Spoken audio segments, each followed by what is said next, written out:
Friends, CBN గారు press meet పెట్టినప్పుడల్లా రాష్ట్ర ఆర్థిక వ్యవస్థ గాడిలో పెట్టాలి. రాష్ట్ర ఆర్థిక వ్యవస్థ దెబ్బతింది. జగన్మోహన్ రెడ్డి గారు రాష్ట్రాన్ని నాశనం చేశారు అని పదే పదే కామెంట్స్ చేస్తున్నారు. సిబిఎన్ గారితో పాటు నారా లోకేష్ గారు, పవన్ కళ్యాణ్ గారు కూడా ఇదే కామెంట్స్ కంటిన్యూస్ గా చేస్తున్నారు. సిబిఎన్ గారు చెప్పారు, నారా లోకేష్ గారు చెప్పారు, పవన్ కళ్యాణ్ గారు చెప్పారు అని కాకుండా మనం ఒకసారి వీళ్ళు చేసిన కామెంట్స్ కి జగన్మోహన్ రెడ్డి గారు గత 5 సంవత్సరాల్లో చేసిన పరిపాలనని ఒకసారి మనం కంపేర్ చేసి చూస్తే వాళ్ళు చేసిన కామెంట్స్ కి జగన్మోహన్ రెడ్డి గారు చేసిన పరిపాలనకి ఎక్కడ మ్యాచ్ అవ్వదు. ఫ్రెండ్స్, జగన్మోహన్ రెడ్డి గారు ఏ విధంగా రాష్ట్రాన్ని నాశనం చేశారా లేక అభివృద్ధి చేశారా కళ్ళకు కనిపించేదే ఈ వీడియోలో మనం మాట్లాడుకుందాం. నిజానిజాలు మాత్రమే మాట్లాడుకుందాం. కాబట్టి వీడియో ఆఖరి వరకు చూడండి, స్కిప్ చేయకుండా చూడండి.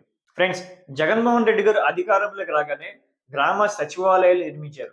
గ్రామ సచివాలయాలు నిర్మించి అందులో ఎంప్లాయ్మెంట్ కోసం రిక్రూట్మెంట్ రూపంలో కాంపిటేటివ్ ఎగ్జామ్స్ పెట్టి ఎంప్లాయ్మెంట్ ని రిక్రూట్ చేసి దాదాపు 1,00,000 పైగా ఉద్యోగాలను, పర్మినెంట్ ఉద్యోగాలను క్రియేట్ చేశారు. అంటే డైరెక్ట్ గా 1,00,000 కుటుంబాల జీవితాలని జగన్మోహన్ రెడ్డి గారు మార్చారు. ఫ్రెండ్స్, పరిపాలన సులువుగా జరగాలని ప్రభుత్వం ఇచ్చిన హామీలని ప్రజలకి డోర్ డెలివరీ ద్వారా అందించాలని జగన్మోహన్ రెడ్డి గారు దేశంలోనే ఎక్కడా లేని విధంగా వాలంటీర్ వ్యవస్థను తీసుకువచ్చి దాదాపు 2,00,000 పైగా వాలంటీర్స్ ని క్రియేట్ చేసి డైరెక్ట్ గా 2,00,000 కుటుంబాలకి అండగా ఆసరాగా నిలబడ్డారు.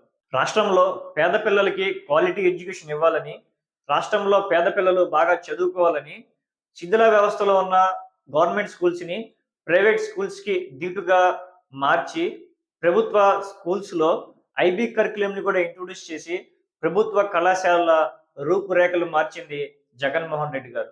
మన రాష్ట్రం నుండి ఇతర కంట్రీస్ కి వెళ్ళి డాక్టర్స్ చదువుతున్న మన రాష్ట్ర యువతకి మన రాష్ట్రంలోనే ఎంబీబీఎస్ చదువుకునేలాగా 5 మెడికల్ కాలేజెస్ ని తీసుకువచ్చి కంప్లీట్ చేసింది కూడా జగన్మోహన్ రెడ్డి గారి ప్రభుత్వం. ఎన్నికల హామీలో భాగంగా జగన్మోహన్ రెడ్డి గారు తీసుకువచ్చిన మేనిఫెస్టో అంటే నవరత్నాలని ప్రతి అర్హులైన కుటుంబానికి అందించారు. అది కూడా నాన్ డీబీటీ ప్రాసెస్ ద్వారా. అంటే మధ్యలో గలీలో ఉండే మెంబర్ కానీ, కార్పొరేటర్ కానీ, ఎమ్మెల్యే కానీ, ఎంపీ కానీ ఎవరి ప్రమేయం లేకుండా అర్హులైన ప్రతి ఒక్కరి అకౌంట్లో మనీ డిపాజిట్ అయ్యేది. కనుమరుగైన 108 వాహనాలని పేదవాడికి అందుబాటులో ఉండేలాగా మళ్ళీ కొత్త వాహనాలను తీసుకువచ్చి రాష్ట్రమంతటా ఎక్కడ చూసినా 108 వాహనాల సౌకర్యం ఈజీగా ఉండేలాగా జగన్మోహన్ రెడ్డి గారు మళ్ళీ దాన్ని కంటిన్యూ చేశారు. కొన్ని దశాబ్దాలుగా కిడ్నీ వ్యాధులతో, కిడ్నీ సమస్యలతో ఉద్దానం ప్రజలు బాధపడుతూ చనిపోతా ఉంటే జగన్మోహన్ రెడ్డి గారు ఉద్దానంలో కిడ్నీ రీసెర్చ్ సెంటర్ ని ఏర్పాటు చేసి ఉద్దానం ప్రజలకి అండగా నిలబడ్డారు. జగన్మోహన్ రెడ్డి గారు ఒకవైపు సంక్షేమంతో పాటు ఇన్ఫ్రాస్ట్రక్చర్ ని కూడా డెవలప్ చేసుకుంటూ ఎంప్లాయ్మెంట్ ని కూడా క్రియేట్ చేశారు. మరి ఇన్ని అభివృద్ధి పనులు చేసిన జగన్మోహన్ రెడ్డి గారు ఎంప్లాయ్మెంట్ అని, ఎడ్యుకేషన్ అని, వెల్ఫేర్ అని, ఇన్ఫ్రాస్ట్రక్చర్ అని, మెడికల్ అని ఇన్ని అభివృద్ధి పనులు చేస్తే సిబిఎన్ గారు ఏ విధంగా రాష్ట్రం నాశనం అయ్యింది, రాష్ట్రాన్ని గాడిలో పెట్టాలని కామెంట్ చేస్తున్నారో ఇంకా అర్థం కాని విషయం. ఎటువంటి అనుభవం లేని ఒక్కసారి సీఎం అయిన జగన్మోహన్ రెడ్డి గారే ఇంత విజనరీగా పనిచేస్తే 40 సంవత్సరాలు అనుభవం ఉన్న సిబిఎన్ గారు ఇంకెంత అద్భుతంగా పనిచేయాలి అనేది మీరే కామెంట్స్ ద్వారా తెలియజేయండి. Subscribe please.